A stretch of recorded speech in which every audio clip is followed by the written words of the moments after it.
Olá, meu amigo, olá, minha amiga. Estamos aqui no 5º Adnocast, o episódio de aqui podcast da Adnotare. Sim, olha só, você está nos seguindo no Instagram,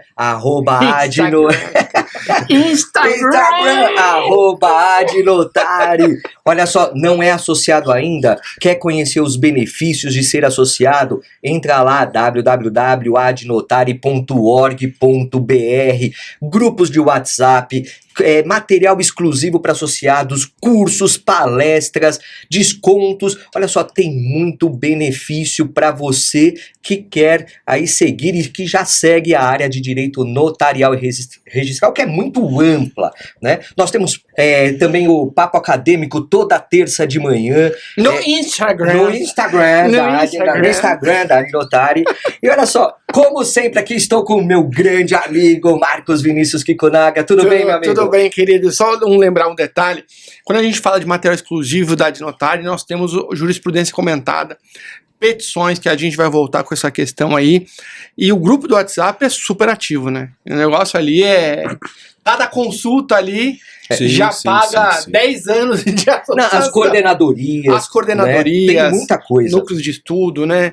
Bastante coisa. Assim, conteúdo não falta. E a gente está preocupado com conteúdo técnico-científico bem fundamentado para você advogar bem. Esse que é o nosso objetivo. Isso. Estamos aqui de volta com o nosso grande amigo César Peghini, doutor César Peghini, professor, doutor em Direito, advogado e olha só, autor de livro também, né? Tudo bem, meu amigo? Opa, muito bom. Então, obrigado mais uma vez. Vamos falar do livro dele, Direito Condominial, Gestão, Tecnologia e Inovação.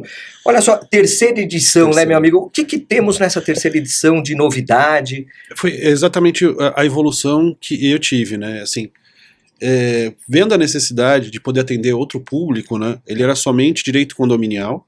E aí, quando eu comecei a fazer imersões com síndicos profissionais mesmo, eu vi que precisava ser um livro mais dialogal. E aí, simplesmente colocamos um capítulo específico para falar de gestão, tecnologia e inovação. Foi exatamente esse o ponto. Eu queria, de verdade, colocar isso um pouco mais amplo, não é nem por uma questão simplesmente de atender o mercado, mas para poder dizer que, de fato, é necessário um diálogo, como a gente já havia dito e estava conversando no tópico anterior, mas não pode mudar.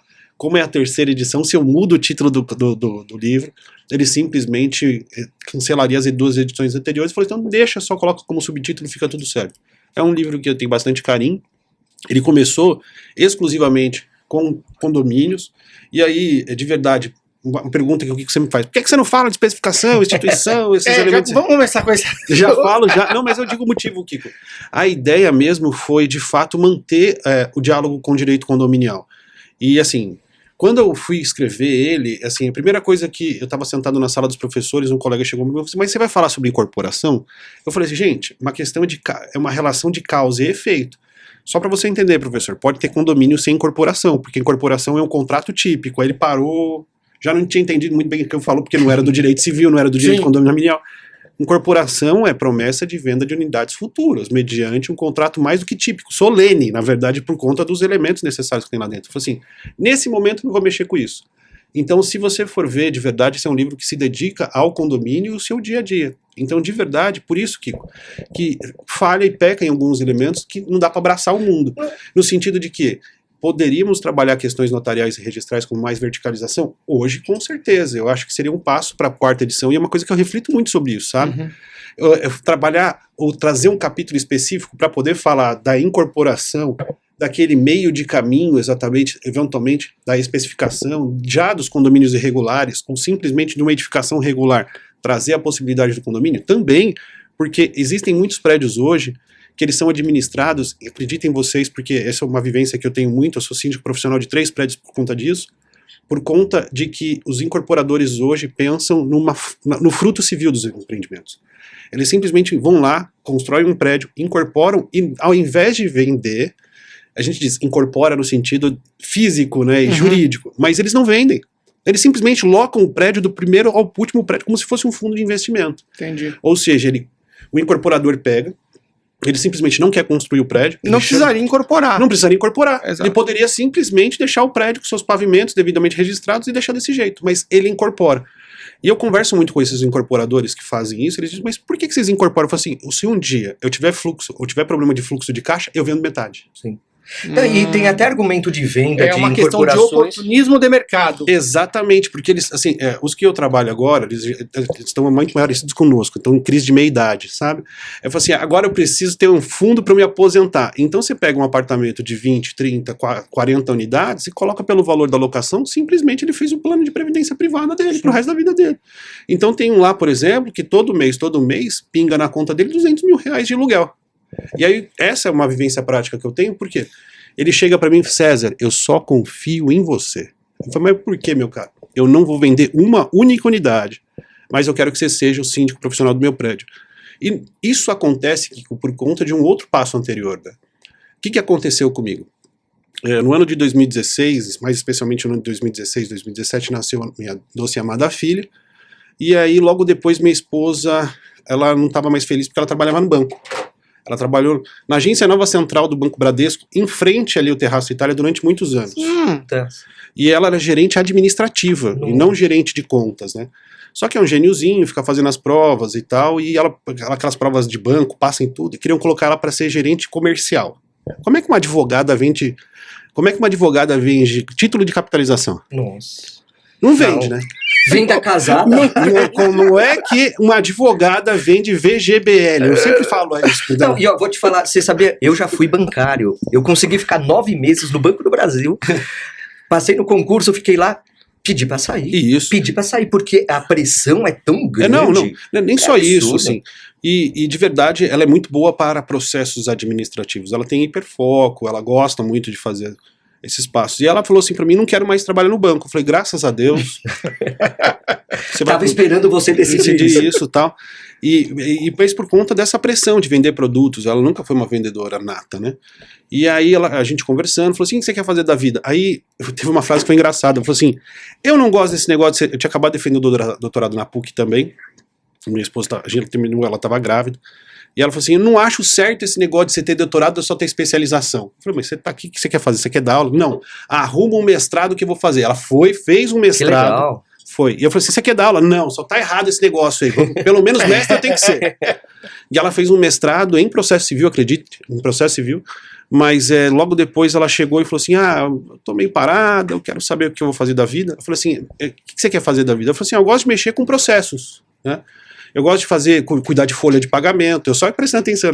Eu gosto de fazer uma previsão orçamentária, não sei o que. Ó, as ideias, ó, captando as ideias. E aí eu falei assim pra ela, assim, o que você acha de ter uma administradora? Eu te ajudo, eu monto a administradora, você toca. Eu não quero saber de administrar bens, né? Mas eu coloco você pra poder tocar. Aí começou com um grande amigo meu, que hoje é meu sócio.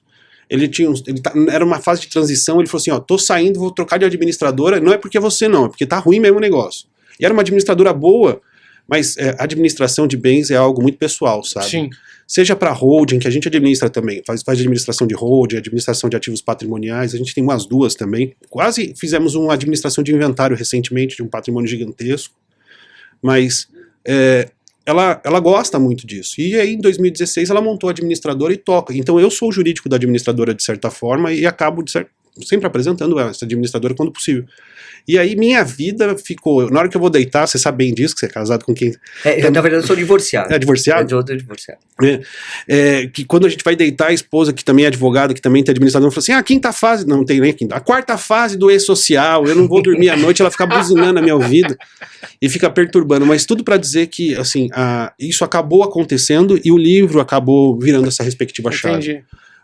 Eu passei a entender melhor os clientes, passei a entender melhor as decisões por conta de que eu vivencio a administração, eu vejo como fecha uma prestação de contas, eu vejo como é que se faz uma previsão orçamentária, isso tem um pouco aí dentro também. Então foi isso que aconteceu, Kiko. O livro, nesse momento, ele começou há mais ou menos uns 2 anos, ele começa sendo exclusivamente os temas especiais de direito condominial, aí eu vi que o mercado, de certa forma, precisava de um livro mais dialogal, passei muito mais para essa vivência de tecnologia e inovação, porque, de verdade, condomínio hoje em dia não vive sem tecnologia, sem informação. Portaria eletrônica, por exemplo. Loucura.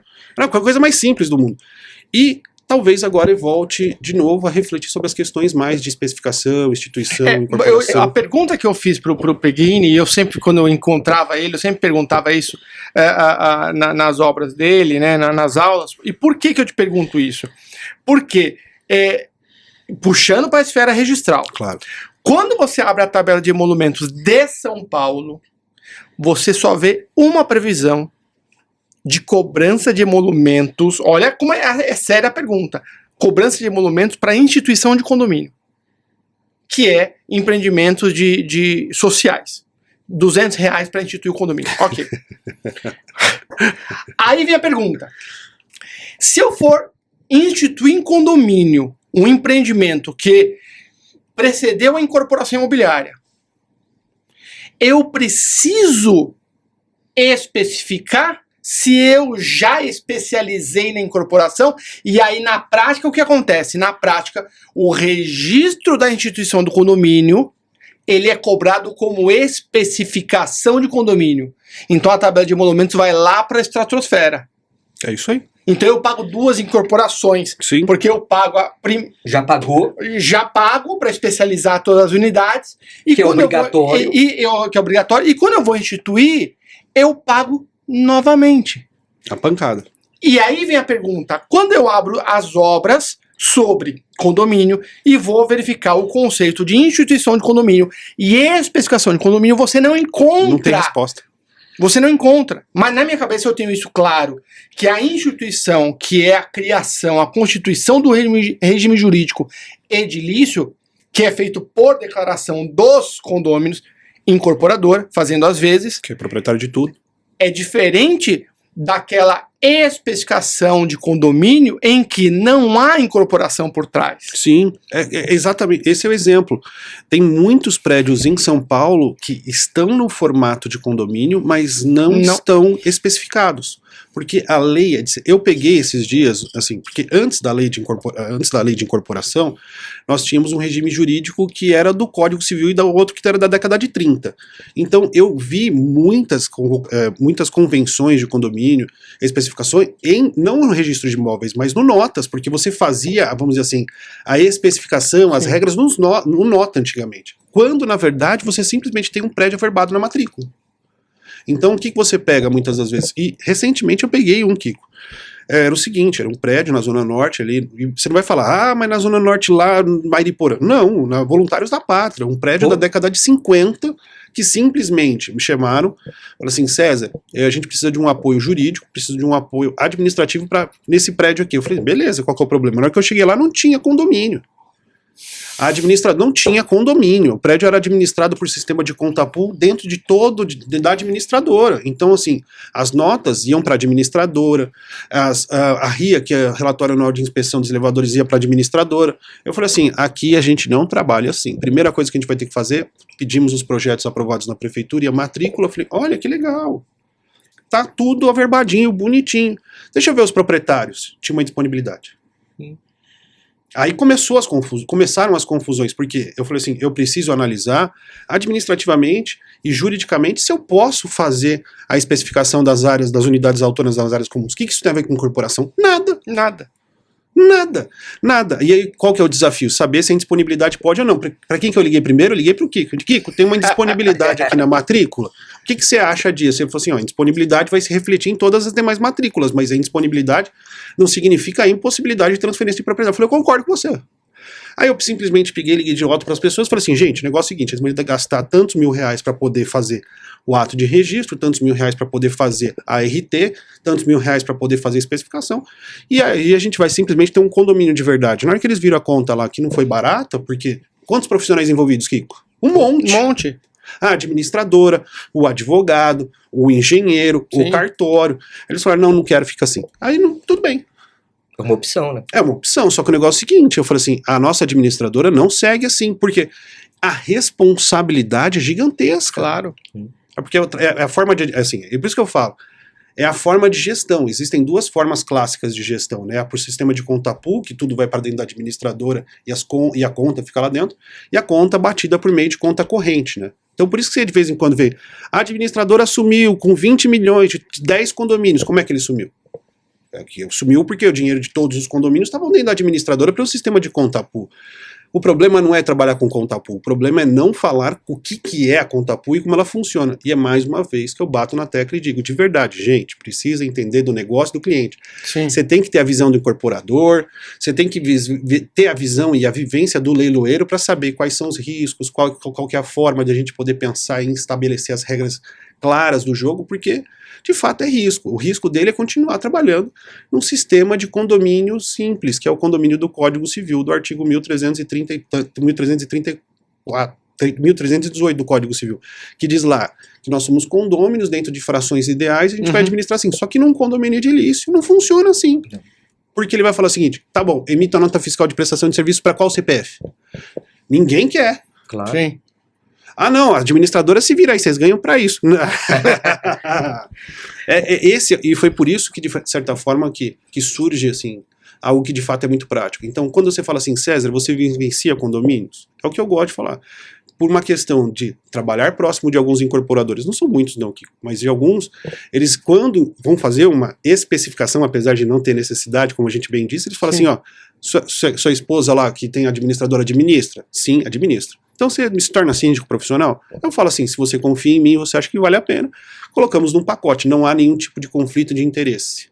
É como se fosse uma autogestão do passado, em que o próprio síndico faria administração.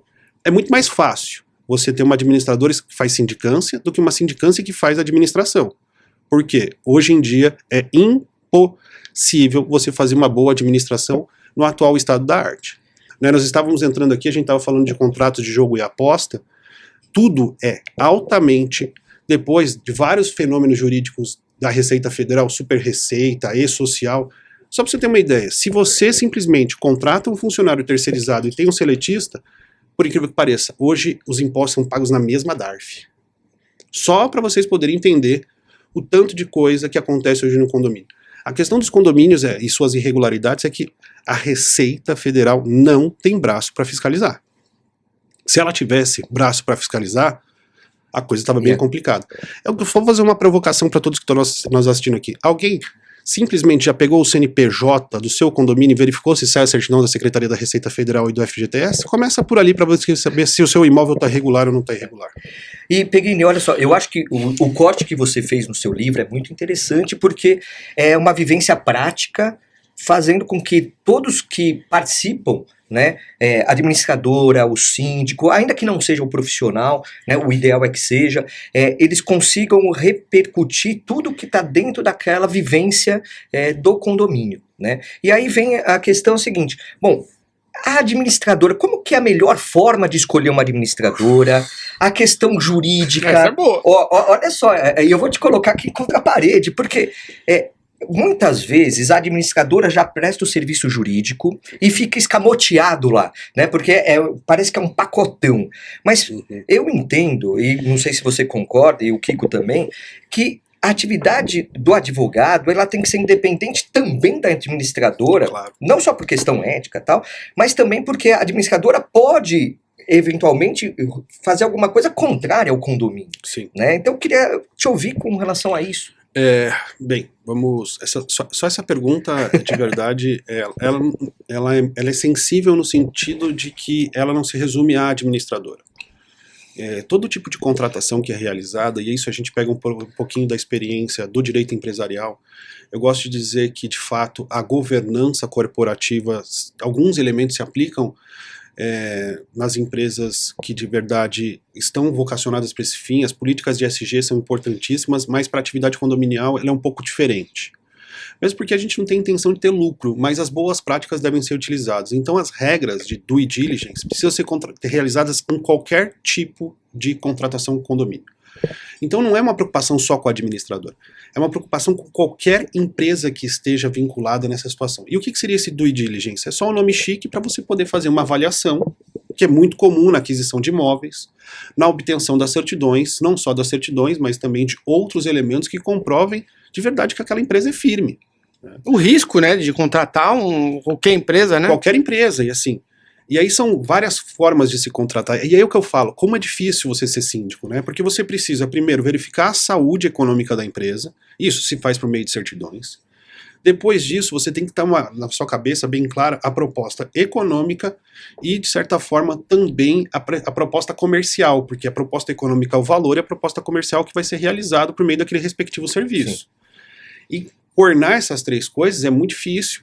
Tem que ter uma técnica de contratação de como se fosse um departamento de compras. E aí isso é assim, por exemplo, para questões de terceirizados. Isso é assim para uma questão específica de portaria. Isso é assim para uma questão específica, deixa eu pensar, de contratação de manutenção de equipamentos. Manutenção de bomba, uma coisa que ninguém pensa, tá lá, tem que ter todo mês. Bem, mas na administradora nós temos um grande problema em que o Código Civil é bem claro. A administração é feita pelo síndico e pode ser delegada de acordo com 2 pontos, 2 requisitos. Ou por sua confiança, e a convenção nada diz, ou ratificada pela Assembleia quando decidida pelo juiz. Então, já tive problemas com isso no passado, né? A convenção dizia, tem que ser ratificado. O cara vai lá, indica, e a Assembleia não ratifica, não outorga poderes para a administradora. Porque na hora que chega no banco, a parte de due diligence do banco, de contratação de conformidade, ele fala, opa, tá dizendo aqui que precisava, e aí eu já vi. Tem que fazer uma outra Assembleia só para ratificar a administradora. Bem, a administradora, então, é um agente do condomínio que, muitas das vezes, deveria simplesmente cuidar de elementos contábeis, fiscais e administrativos do dia a dia. Então, realizar uma boa pasta de prestação de contas, de certa forma, dar elementos ou subsídios para decisões administrativas, entender de regulamentação, de conformidade e não de conformidade, apoiar o síndico no calendário, respectivamente, do síndico. Então, existe um calendário de uma sindicância. Eu não falei que ele é gestor? Não falei que ele fluxo de processo? Então, ele tem que saber quais são as obrigações. Renovação de extintor, renovação de limpeza de caixa d'água, aquelas coisas todas, beleza. Qual que é o problema da administradora? Terceirização de responsabilidade. O síndico entrega na mão da administradora todas as decisões administrativas. Se livra, né? Aí é uma ausência complexa, porque você coloca na mão de um terceiro, que de fato é do mercado, que na verdade tem assim, o poder de contratação, e que muitas das vezes não contrata em prol do condomínio. Ele contrata em prol dos interesses pessoais deles. Né? E dentro da administradora, claro, ele vai ter um engenheiro já homologado, ele vai ter uma escritório de advocacia homologado. Eu não estou dizendo que você não deva trabalhar com pessoas que você confia. Como síndico também tem a sua respectiva administradora. Mas tem que ser um trabalho verdadeiramente de um certame para contratação. Quem eu falo, serralheiro bom, eu sei, é difícil achar um serralheiro bom em São Paulo. Um chaveiro bom, é difícil achar um bendito, é coisa pequena, mas é difícil. Então se você tem 3, os 3 são excelentes, como regra geral, ele sempre vem no seu ciclo, né, de contratação. Mas qual que é o problema vocacionado às administradoras? As administradoras não só podem, como devem ter departamento jurídico consultivo interno delas. E é por isso que eu me dou bem. Minha esposa é administradora, ela é formada em contabilidade, é advogada ainda para poder ajudar, e eu estou lá dentro para poder solucionar os problemas das questões relacionadas da administradora. Veio uma consulta, por exemplo, simples, você não dá consulta. Dúvida. Ah, César, qual que é a dúvida? Ah, eu quero fazer envidraçamento da varanda. Não é para você dar um parecer jurídico técnico, você simplesmente fala assim, ó, para fazer envidraçamento da varanda precisa ser feito uma RT, essa RT tem que simplesmente ser recolhida por um terceirizado, precisa ter uma padronização e tem que ser aprovada conforme o quórum. Acabou. A atividade dela é orientar o básico, porque ela é uma administradora, ela tem que conhecer o processo regulatório de tanto. Beleza, qual que é o problema? Conflitos de interesses em indicação de terceirizados pela própria administradora. E eu não estou nem falando de payback, não, sabe? Eu estou falando de monopólio de mercado mesmo. E na advocacia isso é muito complicado, né? Porque imagine, você tem uma administradora que tem 400 condomínios, 300 condomínios, e ela simplesmente trabalhar com um único escritório de advocacia para poder fazer as cobranças de todas as unidades. Você falou lá do condomínio que você trabalhou? Imagina, você ter um condomínio lá com 2, 3 mil unidades, um único escritório, não participando de uma licitação. O que é isso? Venda casada. Tanto é que existe um trabalho grande da OAB pelo Brasil, e eu sei de 2 ações civis públicas, uma que acontece no Distrito Federal e uma outra que acontece na Bahia, de milhões, perguntando simplesmente para a administradora por meio de uma citação, dizendo o seguinte, quais são os advogados que estão trabalhando vinculados a você? Eu quero saber se você está fazendo um processo de licitação verdadeiro, ou se você está devolvendo por o síndico para que ele faça a respectiva escolha, porque não é possível de 10 mil ações, todas serem o mesmo escritório de advocacia. O que é isso? Vende a atividade legal da profissão por meio de sistema de venda casada de serviços. E não pode, a OAB não permite. É o que eu falo, é a mesma coisa que acontece do passado com as imobiliárias, com o serviço, junto com os serviços jurídicos. Não pode. Foi a opção da nossa atividade. Né? Então a gente tem que tomar muito cuidado com os passos que nós damos. Tanto é que não somente isso, toda a parte administrativa, toda administradora precisa estar devidamente registrada no CRA, que é o Conselho Regional de Administração, tem que ter um profissional técnico devidamente vinculado. Então, assim, os cuidados na hora de contratar são gigantes, pô. Quando você tem uma situação de vício construtivo, você vai ter que tomar um super cuidado de achar um engenheiro técnico que seja imparcial, sim, que de certa forma conheça de vício construtivo. E muitas das vezes, de vícios construtivos específicos para efeitos de construção civil. Sim. São poucos que são os especialistas no Brasil, assim, que você fala, não, eu coloco a mão no fogo nesse aqui. Tem um monte de dinheiro, mas assim, o que vai conhecer... Esses dias foi engraçado, tava num condomínio gigantesco, 260 unidades, eles fizeram o pavimento para colocar os carros em cima, começou a descer o estacionamento, né? Nossa. Aí o síndico da construtora, que já não existe mais, ela falou assim, não, mas vocês estão colocando o carro em cima aqui. Era estacionamento, Kiko. Olha a resposta que a construtora deu. É plausível, né? Não, é estacionamento, você não pode colocar carro em cima. Você vai colocar o quê? É biga romana? Né? Vai colocar charrete. Talvez no século XIX funcionaria. Hoje em dia, não. Mas de verdade, para você encontrar exatamente qual que é o vício construtivo que eventualmente está simplesmente aprofundando aquela laje gigantesca, e mais do que isso, saber a remediação. Porque no final das contas a gente sabe que a construtora não vai resolver o problema, porque essa é uma ação que é interessante para efeitos de construção, vai ser uma ação condenatória, no final das contas, o prazo de prestação são de 10 anos, né, nesse sentido, para poder condenar essa construtora, só que essa ação simplesmente vai ser julgada procedente, mas não vai ter liquidação. Então, o condomínio vai ter que simplesmente fazer uma ratualidade. E naquelas hipóteses que a SPE, ela já foi extinta? Pior ainda. Não, se for só a SPE, tá bom. E quando vai todo mundo pro pau, SPE, SPC, vai todo, porque você tem as contas de participação. E aí o que eu falo, você quer ser isso aqui vai ali, ó. Você quer ser investidor, você tem terreno, você quer fazer permuta em unidades, o STJ diz que você é igualmente responsável pela construção. Esse é o ponto, Kiko. Então, assim, as pessoas... Até o investidor lá da SCP, lá do... Sim, senhor.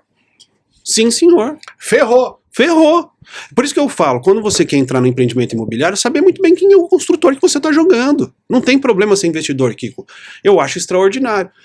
As pessoas não informam os riscos agregados de você fazer permuta. O problema é que o terrenista ele não tem conhecimento de quem é que vai construir, qual que é a qualidade da construtora. E ele não controla, né? Ele não tem esse controle. Eu expliquei isso para o STJ. Eu estou assim hoje, eu respeito as instituições. A STJ diz que se você jogou seu dinheiro lá dentro, você é investidor. Se você colocou um piquete, se você não colocou o piquete, o problema é teu. Solidariedade, vai lá na... Vamos lembrar que a gente está nesses podcasts trabalhando com 60 anos da lei de incorporação. Sim. E o artigo 30, como a gente comentou nos episódios anteriores, o artigo 30 da 459 de 64, ela traz essa ideia de solidariedade de todos os proprietários, adquirentes que tem relação de direito real com a coisa. Isso. Com as frações ideais. Isso é um problema sério. É um problema sério, que assim... As pessoas, elas não entendem a responsabilidade da decisão delas. Eu acho, assim, isso é muito interessante. As pessoas, como regra geral, querem o bônus e não querem os ônus das suas respectivas decisões. Sim. Eu falo isso com esses digitais influencers. Ganham tufo, com todo respeito, e tem que ganhar mesmo, porque deve ser um trabalho árduo. Eu não me imagino acordando 8 horas da manhã todo dia, me colocando um negócio na minha cara e falando, oi gente, bom dia. Eu não quero nem falar bom dia pra mim mesmo. Aí o que acontece? Ganha um tufo de dinheiro de verdade, porque eu acho que é legal, deve ser um trabalho pesado. Eu não sei porque eu não sou digital influencer. Mas quando é cancelado, fica triste. Não, quer ganhar um rio de dinheiro ali, porque você está engajando nas redes sociais, falando um monte de coisa, eu sei que é um trabalho árduo, mas depois fica chorando porque está simplesmente sendo cancelado. Espera, risco da sua atividade, bicho. Então, claro. Eu acho que é de verdade isso. Eu falo assim, olha, eu oriento os meus clientes dizendo o seguinte, ó, te informaram todos os riscos? Você sabe com quem você está contratando? Você conhece essa construtora? Mas aí, Pegni, você tocou num ponto importante, porque o advogado, a advogada nesse tipo de situação é visto como custo e não como parte dessa assessoria que vai orientá-lo adequadamente para não fechar um mau negócio. Né? Esse é um problema cultural do Brasil. Depois Inês é morta. Depois, Você infelizmente, tem um redirecionamento de execução. É isso aí. Um redirecionamento de execução para os investidores do empreendimento, ou eventualmente esse empreendimento não vai para frente, porque os promitentes compradores estão executando, você se prepara que vai vir rojão. Eu não tenho problema nenhum, eu só tenho a dizer, assim, as pessoas que elas entendem o risco. Nosso papel aqui é esse hoje. Dói dizer. Dói porque todo mundo gostaria de simplesmente ter um terreno, por exemplo, de 500 metros quadrados e você trocar por 10 unidades num prédio-aço aí, porque você sabe que o valor vai ser diluído, vai ser excelente. Você está investindo para poder ganhar dinheiro em cima. Claro. Todo investimento tem risco. Mas essa é um problema, é a falta de informação. É isso. Aí vem um debate que a gente teve também nos outros episódios, que foi a questão da NBR 1575/2013, que é a norma de desempenho, que quem que é responsável? O projetista, o construtor. Ok, maravilhoso. Onde está publicizado essas informações da norma de desempenho? Lugar nenhum. Aí vem a pergunta, no manual do síndico, a construtora, ela informa como vai ser feita as manutenções? Por quê? Porque essa questão da norma de desempenho, ela traz para o condomínio uma responsabilidade muito grande de usar bem aquele organismo condominial e dar manutenção adequada para aquele organismo. Kiko, você deu sorte. Eu faço implantação de condomínios. Eu, César, sou síndico da Assembleia Geral de Instalação. Eu não pego um prédio se eu não tiver um engenheiro com anotação de responsabilidade técnica de recebimento das áreas comuns, com todos os cronogramas de alvarás, documentos, todos os elementos necessários para entrega de recebimento. Eu, César, faço isso. Quantos síndicos fazem isso? Não vou fazer. Conheço. Eu conheci hoje. Tanto é que os incorporadores que trabalham comigo, ele fala assim, pô, mas você é meu amigo. Eu falo assim, eu também. Amigo, negócio à parte. Eu não vou receber um prédio que eu sou responsável por receber as áreas comuns, em que, eventualmente, bicho, eu sou responsável desde a bomba que tá mandando água lá pra cima, até o peso da caixa d'água lá em cima. E eu não sou técnico. E aí, toda vez que, de fato, eu vou instalar e vou fazer uma previsão orçamentária, eu já coloco lá uns 10 mil reais a mais para a mutualidade condominial desses respectivos laudos. Mas, pô, César, o cara fica bravo com você? Fica muito. Mas eu vou dizer pra ele, mas eu tenho todos os alvarás de corpo de bombeiro, etc. Assim, o corpo de bombeiro certificando é uma coisa. Eu sei que muitas das vezes o CLCB sai sem vistoria. Então, esse é o problema aqui. O problema, assim, que mais uma vez tem uma outra coisa, que também eu vou falar e depois vão brigar comigo. Mas você é síndico profissional de incorporador, então você atende os interesses do incorporador. Eu não, mas eu conheço um monte que sim. Sim, claro. E aí eles colocam um síndico profissional lá de 2, 3 anos, porque nas incorporações coloca aquela cláusula dos 2 primeiros anos obrigatoriamente serem contratos designados pelo incorporador, que é uma cláusula importante, venhamos e convenhamos, para não ter vacaloquice logo no começo da incorporação. E aí simplesmente o síndico, ao invés de atender os interesses, que de verdade devem ser de mediador, trazer as informações dos condôminos para o incorporador, tem que ser uma mediação de conflitos.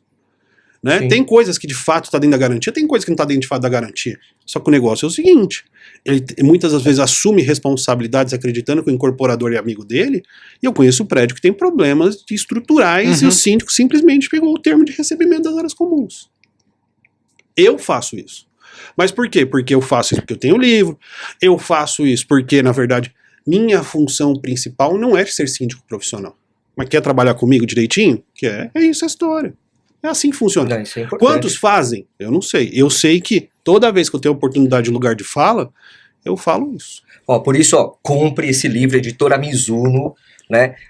Direito Condominial, Gestão, Tecnologia e Inovação, Dr. César Peguini. É importante você ter esse conhecimento. É difícil, né, Kiko? Muito difícil. Eu não sei se você vai concordar, nas minhas minutas de convenção de condomínio, eu já recebi reclamação disso. Eu coloco assim, o síndico tem o dever de, ao receber, né, na sua sindicância, no exercício da sua atividade, determinar os quesitos relacionados à prestação de serviço, manutenção, não sei o que, não sei o que, não sei o que. Ou seja, vai contratar alguma coisa, o síndico tem o dever de fazer o primeiro orçamento e fazer os quesitos mínimos necessários. Maravilha. Concordo, Gerando Bergão. Aí eu faço uma previsão.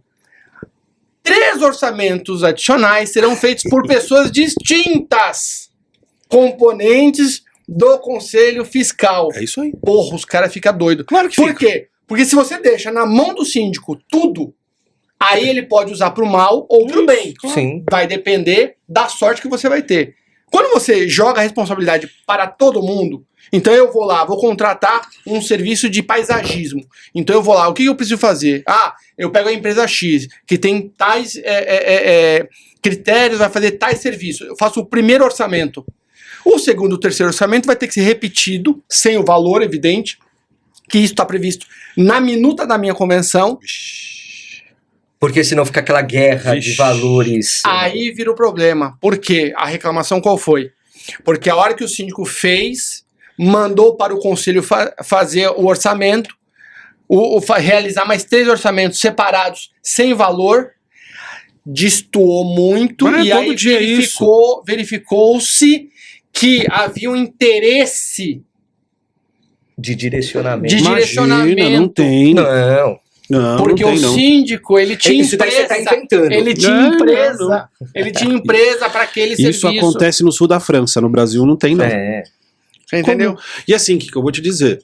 É uma cláusula que pouco vai ser seguida na prática, Eu sei. tá? Porque, e assim, pra mudar isso, só 2/3.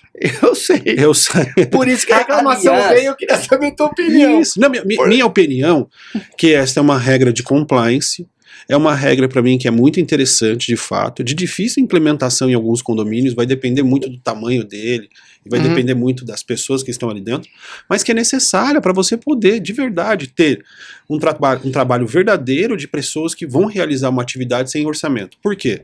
Existe uma outra coisa também, e mais uma vez, sempre eu tento ser muito equilibrado no que eu falo, em que as pessoas querem responsabilizar o incorporador de onde, na verdade, eles não fizeram as manutenções preventivas necessárias. Exato, Sim. exato. E assim, eu discordo da questão específica da norma da BNT falar que a garantia de determinadas áreas são de 3 anos, de edifícios em grandes construções, e o Código Civil dizer de 5. A gente tem que aplicar um ao outro.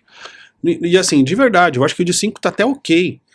Esse é o ponto. Só que assim, a péssima instrumentalização dos colegas advogados. Porque quando tem um problema de vício construtivo, Kiko, a primeira coisa que a construtora vai alegar do lado contrário, ela vai dizer o seguinte: vocês não fizeram as manutenções prévias, e não fizeram. E cada vez mais vai piorar, principalmente quando a gente fala de fachada. Então, qual que é a orientação para quem está aqui com a gente, muito técnica nesse sentido? Começou a dar pau nesse sentido? Todos os problemas que eu tenho de construção ali nesse sentido, faz uma ação de produção antecipada de prova. Esse é o melhor caminho.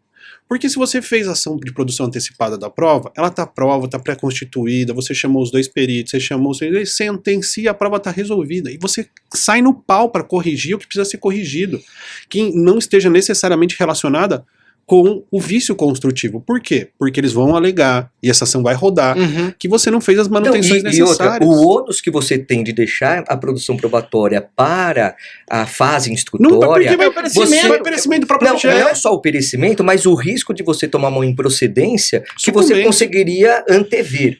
E mais, com a ação probatória autônoma, você consegue ainda viabilizar um caminho conciliatório. Sim, sim. Porque assim, a prova que vai definir a procedência Sim.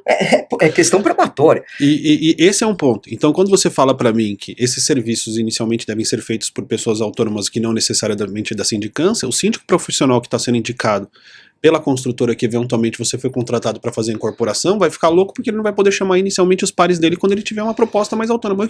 Qual mal tem nisso? De fato, saber se aquelas outras empresas que foram apresentadas, elas têm as mesmas condições técnicas daquela. Por isso que eu falo, primeiro você tem que fazer a due diligence dessas empresas, depois a proposta técnica e depois a proposta econômica. Para mim é nessa ordem, por sinal. Tanto é que se fosse uma proposta pública, você deixaria os valores para o último. Eu não gosto de leilão de serviço. Se você for... Ninguém gosta de leilão de serviço. Eu não interfere na qualidade. Eu não abro proposta em assembleia. Eu nunca fiz isso e nunca faria isso porque expõe todo mundo. E aí você fala, não, 120, não, 100, eu sou contra isso. Mas de verdade, assim, eu acho ótima essa cláusula. Agora, o que vai acontecer é que vão querer mudar a convenção mais pra frente e mais pra trás, sob pena de nulidade de uma decisão lá no futuro nesse sentido. Eu não quis deixar na mão do síndico, por quê? Porque quando eu assumi a sindicância do meu prédio, o primeiro prestador de serviço que veio, ele falou assim pra mim, na garagem, eu lembro até hoje, ele falou assim, olha, vai ficar X e 15% aqui adicional pro senhor. Eu falei, como é que é a história? Não, aí você foi. É isso Eu mesmo. falei, como é que é a isso história? mesmo. Eu falei, querido, peraí, comum. você presta serviço pra cá há quanto tempo? É isso. Eu falei, acabou, cortei. Aí eu já joguei pro conselho. Eu falei, como é que é essa história É isso. que o cara me oferece tanto? Aí virou Só que caos. as contas já foram aprovadas lá. Exato, isso as contas já foram aprovadas. Aí virou caos. Não, porque não pode ser, porque esse cara é honesto. Honesto? Aliás, eu estou abrindo pra vocês que o cara foi desonesto. E aliás, Kiko Naga, a gente tem um débito com a nossa audiência aqui, porque nós terminamos o 4º episódio fazendo, levantando uma questão que é importantíssima para o Eu fiquei na dúvida, não é 5º episódio, não? E esse aqui é. Esse aqui. Este é o 5º, o outro foi o 4º. Não, mas eu acho que não é esse, é o 5º e o próximo. E esse é o 6º e o 5º foi o anterior? Não, será? não. Estamos a 45 minutos do segundo tempo. Você quer chamar uma questão de ordem, Kiko? Por favor. Preclusão temporal. Lógico. Tudo bem. Vamos pra frente. Maravilha. Aqui, olha só, então, qual a pergunta que a gente ficou lá no final do 4º episódio pro Dr. Peghini? Foi o seguinte, a gente tá falando sobre quórum de assembleia, Quórum. né, que é muito importante, é uma das questões, né, dentre tantas aqui, aliás, a gente fez um monte de questões aqui, não vai estar fazendo metade, né, vamos ter que convidar o Dr. Peghini para outras oportunidades aqui. Como que é a relação entre quórum, assembleia, decisões, matérias e mais, já aproveitando o gancho para a gente discutir de uma forma conjunta. A pandemia trouxe uma mudança nas formas da realização da assembleia, né? Uhum. A questão da assembleia continuada, a questão da assembleia permanente, né? Na virtual, na presencial, na mista, né? Tudo. Então, vamos conversar sobre esses pontos aí. Vocês têm certeza? Não, mas é rápido, né? Não, assim, Tá bom. o que é. Se for do Corinthians, tá bom. Opa. Esse é um tema, assim, de verdade. Assim, qual que é a grande dificuldade que nós temos e vai continuar tendo, e para mim proposital? Alteração de convenção.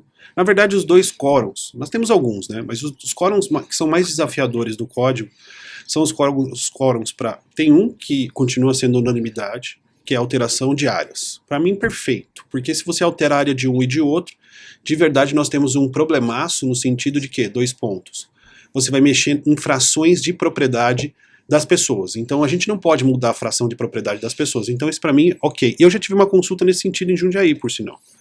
Era um condomínio rural, olha que interessante. Você só podia fazer uma casa de 50 metros quadrados. Porque era um terreno de 5 mil, então era para exploração de pequenas propriedades rurais. E aí o que acontece? Um investidor chegou lá e achou bonito e colocou uma casa de 500 metros quadrados. Aprovou na prefeitura, mas aí na hora de levar registro no Brandelli, o Brandelli falou não, porque está contra exatamente a especificação das áreas. E ele está certo, e não deu registro. Qual que era o problema? Ele queria vender, para poder vender tinha que financiar, e para poder financiar não dava registro. Então, assim, eu acho que a questão do quadro de áreas tem muito a ver com as frações de propriedade, sabe? Então isso, para mim, continua sendo a unanimidade. Aí depois vem os demais quórums fracionados, né?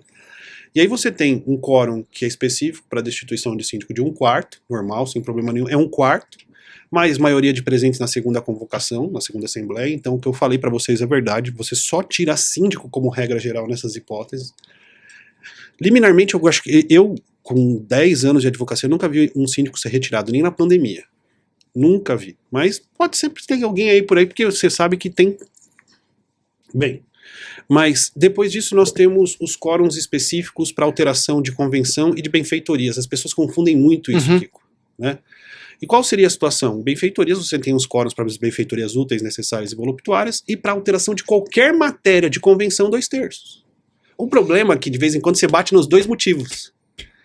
Porque obra, você muitas das vezes, é uma obra voluptuária. Poxa, vai ter que pegar o quórum da obra voluptuária e verificar se ela está batendo com a alteração da convenção. Por quê, Kiko? Porque eu pego muito no pé disso. Aquele local ao qual você está realizando a obra está bem claro qual que era a destinação dele na convenção. Olha no que eu penso, Kiko. Eu só vou colocar o mini marketing onde era um salão onde é um salão de jogos. Tá bom, salão tá escrito salão de jogos? Tá, então você está alterando a destinação, você está alterando a convenção. Aí o cara falou assim, não, mas mini marketing você aprova pela maioria dos presentes. Eu falei assim, porque ninguém nunca reclamou no judiciário. E se você for o meu síndico, você quer correr esse risco? É assim que eu falo, Kiko. Não, quero correr porque eu sei que ninguém vai falar nada. E o pior fica. E aí aquela história do tatu no toque. Aprovaram por maioria dos presentes, não teria que ser 2/3 porque mudou a destinação de uma área comum e o mini marketing está lá dentro. Então, estes são alguns dos desafios básicos ali quanto a essa situação. Aí tem um outro quórum de 3/4 dos condôminos nas redes sociais, mas acho que isso é outra história, né? Mas nesses quórums, assim, qual que é a grande dificuldade que nós temos? E essa é uma experiência. Tem uma súmula bem antiga do STJ falando exatamente do registro dessa alteração da convenção, que praticamente é impossível, né? Antes da alteração legislativa que nós tivemos duas importantes em 2022 que foram citadas, são 3 mudanças importantes. A alteração da destinação, que era unanimidade no passado e agora passa a ser 2/3. A segunda delas, a possibilidade de assembleia virtual. E a terceira delas é a possibilidade... Esse é o problema de muitas das vezes de dúvida, né? Se nós estamos numa assembleia continuada ou numa assembleia permanente, né? Tem esses 2 tipos agora. A continuada seria o que o professor Carlos Elias queria, poder sair colhendo voto entre uma assembleia e outra, mas não é isso que diz o Código Civil, a gente já conversou. Você tem um posicionamento um pouco diferente do meu, dizendo o seguinte: olha, me parece que é possível colher votos no meio do caminho, porque meu problema é que a próxima assembleia ela vai ser convertida em assembleia permanente para a próxima, de acordo com a deliberação da Assembleia, e que a segunda Assembleia terá data e local específico para começar. Então dá dúvida se ela é continuada ou se ela é permanente. Para mim, o que for melhor para colher voto seria interessante, mas eu não posso orientar alguém que vai querer alterar a Assembleia e levar a registro numa orientação dúbia. Então precisa de uma alteração da norma da Corregedoria, ou dos estados, ou do Código Nacional de Normas, que vem nos ajudar muito nesse sentido. Então, eu acho que necessitamos de uma provocação nesse sentido para que sejam feitos esses registros. Por quê, César? Vamos lá. Para mim, a convenção é o espírito do condomínio. Uhum.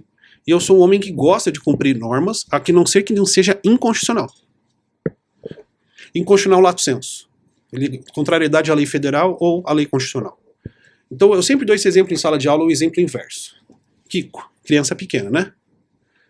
Você também tem uma criança pequena, né? 12 aninhos. 12 aninhos. Menino ou menina? Menina. Menina. Eu tenho uma de 8. Kiko, esses dias eu tava andando pela Avenida Liberdade, porque meu escritório é ali do lado da Escola Paulista de Direito, em frente à FMU, ali meu escritório ali, Liberdade 1000. E aí tinha um empreendimento imobiliário. Eu sempre conto essa história. Aí eu tava caminhando, deixa eu ver aqui. Por quê? Como eu tô em Santana, eu tenho uma casa em Mogi, é longe, poxa vida. Queria um lugar para poder descansar na parte da tarde, para não ter que ficar... Vou fazer almocei, tô semi-morto, quero dormir. Beleza, vai lá e descansa. Porque a gente dá aula de manhã, dá aula à noite, fica semi-morto de vez em quando, né? Beleza.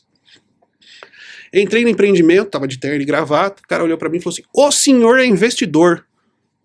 Eu falei assim: não, você tá enganado, meu querido. Investidor é o Marcos Kiko Naga. O grande investidor. Isso, né? Não sou investidor, não. Eu falei assim: então, você veio aqui para empreendimento? Eu falei: vim para empreendimento, sim. Então, nós estamos lançando esse empreendimento. Ele estava na Avenida Liberdade, mas ele ia ser lançado na Galvão Bueno, um pouquinho mais para baixo. O apartamento é esse: quarto, sala, cozinha, banheiro, pequenininho. Se não me engano, uns 32 metros quadrados. E o senhor vai adorar. Ele voltou ao erro de novo. O senhor investidor tem Airbnb, está previsto na Airbnb, o sistema de plataforma, na convenção. Eu olhei para ele, falei: parabéns. Ele: por quê? Você acabou de perder a venda. Virei as coisas e fui embora. Mas por quê? Por quê? Por quê? Eu falei assim: não quero, meu caro. Eu vou falar pela terceira vez, eu não sou investidor.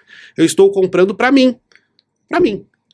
Como assim para você? Para mim, meu escritório aqui, eu quero dormir. Só isso que eu quero. Não quero colocar um colchão no meio do meu escritório e dormir. Ele falou assim: ah, mas qual que é o problema? E tal. Eu falei assim: o problema é que eu tenho uma filha, ela tem, na verdade, pouquíssima idade, e um dia ela vai querer fazer faculdade. E se um dia ela quiser fazer faculdade, eu vou perguntar pra você: você colocaria sua filha, de 17 anos de idade, pra morar num apartamento na Galvão Bueno com Airbnb? Você colocaria? Claro que não. Você colocaria? Não. Altíssima rotatividade, não sabe quem que vem lá. 17 anos de idade? Imagina. Não. Liz, você deixaria? Imagina. Se bem que meu filho Olha, a vai filhota tá aí, ó. Se bem que tá. Se bem que se eu tivesse minha Você deixaria? filha, Você deixaria na Galvão Bueno? se eu tivesse uma filha, ela faria Muay Thai, Jiu-Jitsu, andaria armada com aquele taser, teria barba e tal. Ô, Kiko, eu falei pra ele: vendeu a venda. Agora Perdeu a vai eu. venda. Não, agora vai eu, compro. Beleza, espero esse tempo todo passar. Né? Espero todo esse tempo passar. Chega, minha filha faz 17 anos e ela falou assim: não. Agora eu vou entrar com uma ação alegando segurança da minha filha e vou proibir todo mundo fazer Airbnb. Tá certo. O caminho inverso. Eu tenho um prédio residencial, agora eu quero fazer Airbnb. Eu sou um homem que respeita a convenção. Uhum. E hoje em dia eu já tenho um passo à frente, Kiko. Não é pra mim, não é nem proibir, nem permitir, é regulamentar. Eu acho que esse negócio de permitir e proibir é péssimo. Mas, de fato, eu sou uma pessoa que respeita as decisões de convenção. O que eu acho importante, de fato, é que a convenção é um elemento orgânico do condomínio. E, em alguns momentos, de fato, ela precisa ser oxigenada. Sim. Então, o que me preocupa muito não são os 2/3. O que me preocupa muito são os requisitos, e aí isso é com você, muito mais do que comigo. Quais são os requisitos da atividade notarial e registral que impeçam tanto essas atas de darem entrada no registro? Porque a gente consegue... Eu acho que assim, nós temos virtudes e temos vícios. As virtudes... O condomínio sendo um ente despersonalizado, a gente consegue muita coisa no CDT. Mas tudo que a gente leva para RI não vai para registro, poxa vida. Eu faço palestra assim há muito tempo, pergunto, quem aqui dentro... Eu tive lá em Jundiaí, ele estava lá, quem aqui dentro conseguiu fazer uma alteração de convenção no cartório de registro de imóveis? Levantou uma menina, eu falei, quantas unidades? Ela, 12. Aí eu falei, até eu, né? Vai, porque você consegue, você sabe quem são os proprietários, mas pega um troço de 500 unidades. Sim. E a ausência de publicidade nesse documento, e esse é um esforço que eu acho que é uma coisa que... Por isso que eu estou lutando com o Carlos Elias para a gente poder fazer uma alteração nas normas da corregedoria de acessibilidade, principalmente nas virtuais, nos grandes, porque os pequenos não me preocupam os grandes, de você ter um sistema de assinatura digital que seja compatível com a realidade de condôminos. Você pedir chave de CP Brasil é uma loucura. Sim. Né? Assim, não é a realidade. Nós temos porque nós somos advogados, mas quem não é advogado Não tem. mas faz declaração de imposto de renda. Uma coisa, não, ninguém faz. Assim, como regra geral, as pessoas são isentas. Ou se declaram isentas não sendo isentas. Então, de fato, o que a gente tem é algo que me preocupa muito. Esse é uma das minhas maiores preocupações, achar que a ausência de registro ou de alteração de convenção está tudo bem. Eu acho que não está tudo bem, porque esse é o espírito de onde nós estamos morando. Então, você ter os quórums qualificados, eu concordo. Sim, importante. Concordo. Vocês entenderam o motivo? Sim, Claro. Os quórums qualificados são importantíssimos. Eu entendo, de fato, que a gente precisa de uma participação mais efetiva nas deliberações assembleárias, mas eu entendo, cada um está tomando conta da sua vida, isso é um outro problema. Mas eu quero dizer de verdade que os quórums devem ser respeitados, né? E, acima de tudo, por conta da estabilidade e da ideologia por trás daquele condomínio, do ideal, não é minha ideologia, do ideal daquele condomínio. Eu sei que ele foi feito para Airbnb, vai continuar sendo Airbnb. Eu simplesmente não posso chegar por meio de uma decisão judicial e falar, reverte tudo. Sim. Por isso que me parece que, de verdade, as decisões do STJ estão corretas, dizendo que não pode. Não pode, porque não podia, mas o que foi levado... Eu tive com o Moura Ribeiro esses dias, ele tem uma decisão dizendo que não pode. E aí o Moura Ribeiro falou assim, ministro... E o Moura Ribeiro, nossa, uma luz, não sei se vocês já tiveram pessoalmente com ele, assim, eu falei assim, Moura, ministro, posso te contar, assim, não é responsabilidade do STJ, isso não é uma questão dos julgadores, é como isso foi levado para vocês. E como ele foi levado, sim, trapetita, se não é extra. Então eu só posso de verdade julgar o que está lá. E era simplesmente legalidade e ilegalidade da convenção. Mas eu acho que esse é um problema de sossego, salubridade e segurança. Sabe? Se a gente regulamentar, melhora. Então teve um caso, esse não é exemplo meu, é do Márcio. Tá? O Márcio Raschkowski. Ele estava numa... Eu gosto de dar os créditos de quem dá o exemplo. Claro. Ele falou que estava, esses dias, tomando conta de um condomínio, acho que na região de Pinheiros. Ele falou assim que tinha uma questão de previsão de Airbnb no condomínio. Eu conto essa história. Previsão de Airbnb no condomínio, e era um condomínio no Largo da Batata ali, então era um comercial e as moças, que eram garotas de programa, estavam atendendo os rapazes no prédio. Cada um faz o que quiser dentro da unidade autônoma, desde que não atrapalhe o sossego, salubridade e segurança. E aí começou a atrapalhar. Por quê? O pessoal chegava bêbado, o pessoal gritava. Em qualquer horário. O respeito é em qualquer horário. Qualquer não é horário, das 10 às 8. Não. É em qualquer horário. Uma confusão danada. E aí falou assim, e agora? Tem previsão, como é que a gente vai impedir? Não pode impedir. Sabe o que ele fez? Aquela ideia de que o síndico, de verdade, é um gestor de processos e projetos e um mediador de conflitos. Vamos acabar com a brincadeira. Coloca o sistema de reconhecimento facial com entrega de documentação. Controle de acesso. Proibiu, Kiko? Não. Regulamentou. A segurança. Olha lá.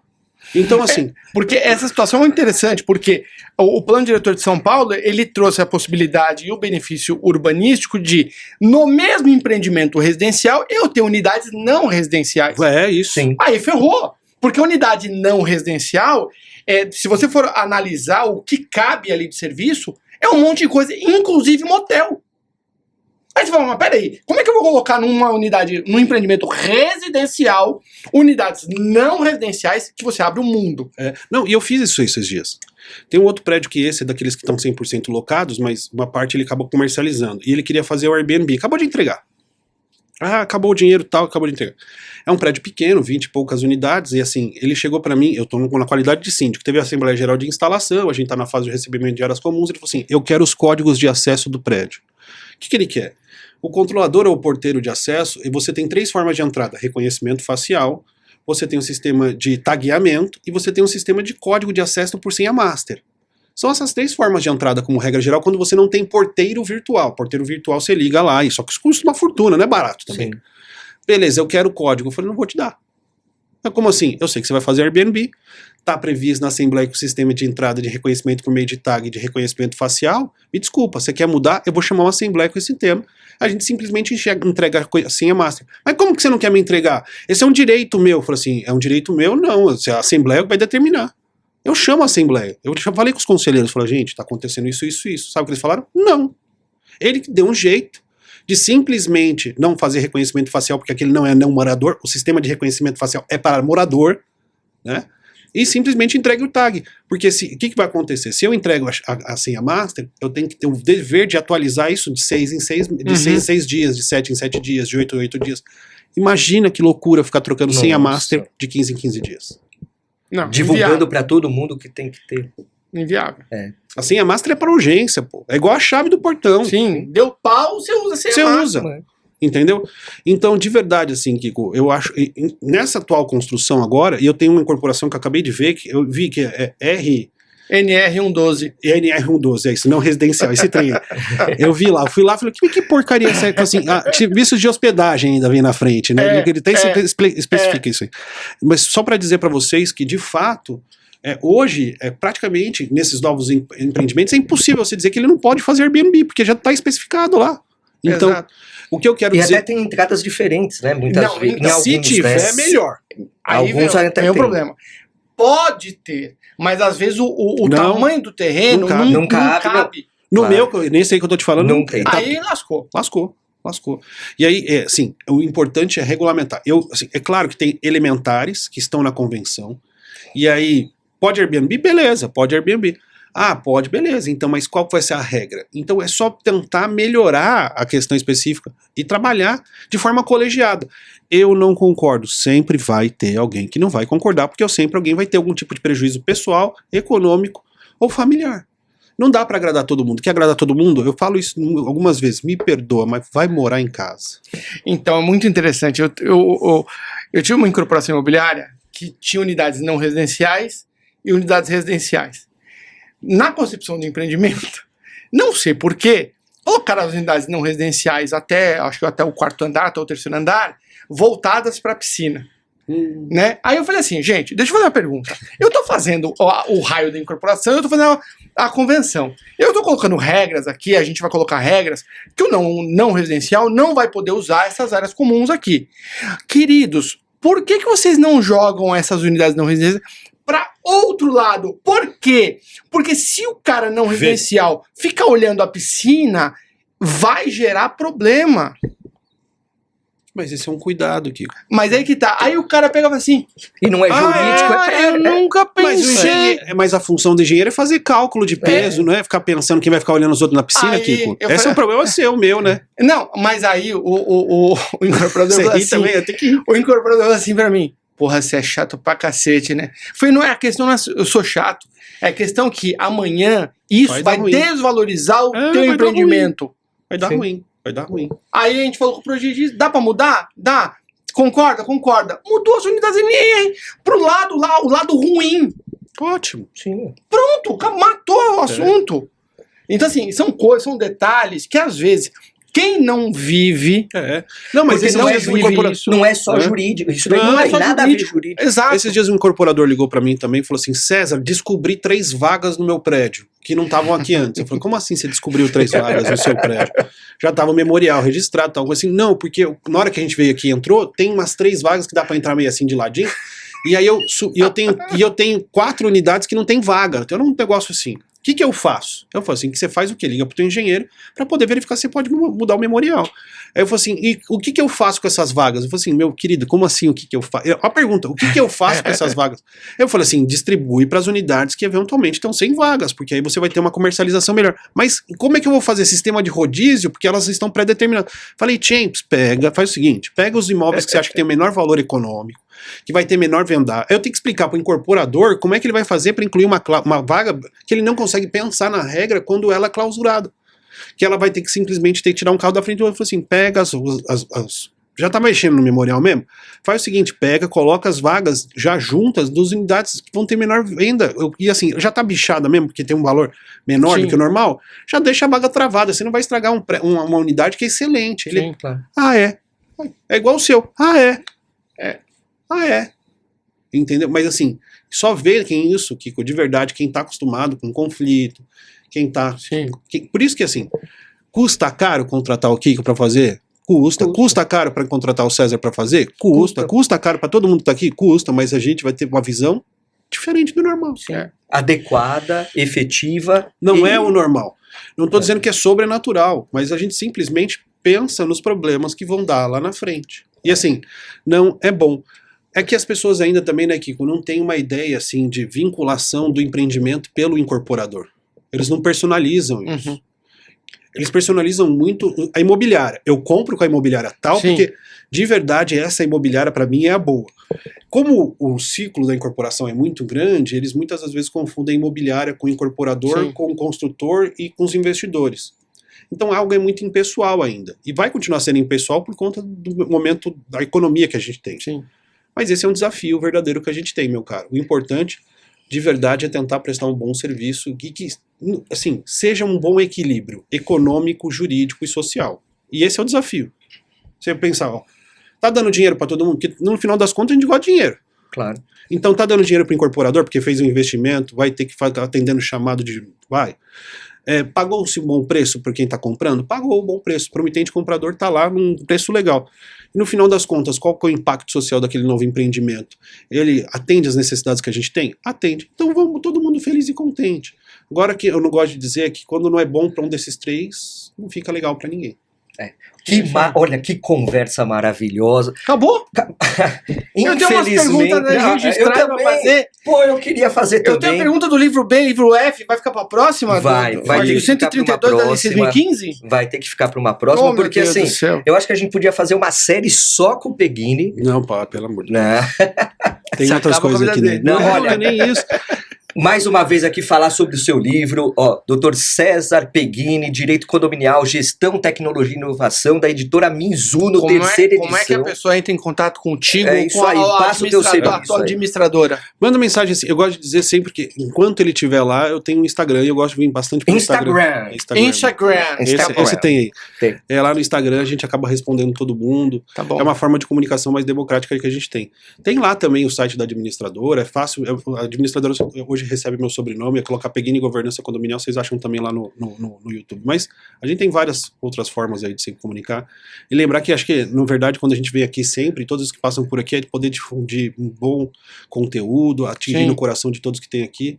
E eu agradeço muito ter o lugar de fala aqui na AD. Vocês são gentis comigo no final das contas. Todos. Mauro, todos, a Liz também. A Liz é uma grande amiga. Foi viajar uma vez, trouxe coisas pra mim lá do Egito, de verdade. Que maravilha. E dizer que é sempre uma honra. E toda vez que eu posso, eu consigo, eu sempre tô aqui com vocês. E a casa tá aberta pra você. A de notário tá aberta, você é um querido. Sempre. Olha só, queria te também agraciar com uma lembrancinha aqui da Adnotário, do nosso Adnocast. Obrigado mesmo. Gosto, eu acho que todos vocês aí que estão nos assistindo devem ter adorado essa conversa, pedindo mais. Demais. Porque realmente, obrigado pelas suas palavras. Sabe que tem uma história, né, que é engraçado isso, né? eu sou uma pessoa que, a gente gosta de falar assim, que o afeto não nos atinge. Até dentro do mercado imobiliário existe afeto, né? Eu gosto de dizer que o imóvel tem sempre 3 preços: o que o vendedor acha que vale, o que o comprador quer pagar e o imóvel. Tem uma história do direito de família, porque eu também sou professor de direito de família de vez em quando, que diz que uma mulher se divorciou de um rapaz uma vez, porque toda vez que ela ia viajar, ela ganhava uma canequinha, né? Ela sempre ganhava uma canequinha. E o ex-marido dela odiava as canecas dela. Ela arrumou um namorado novo, e diz que o namorado simplesmente construiu uma prateleira para poder colocar as canequinhas, né? A gente sempre ganha bastante caneca nesses eventos, né? E assim, eu gosto de guardar todas elas, então essa daqui com certeza. Então chegando ao ponto que eu tô tentando colocar uma prateleira em casa, maravilha. de tanta canequinha que a gente recebe. E de verdade, a gente sabe que é simbólico, mas de fato é um grande carinho. Obrigado. Não, de coração. Obrigado você pode ter certeza que é de coração. E olha só, finalizando esse 5º episódio, eu espero você, sim, você nas nossas redes sociais, lá no Instagram.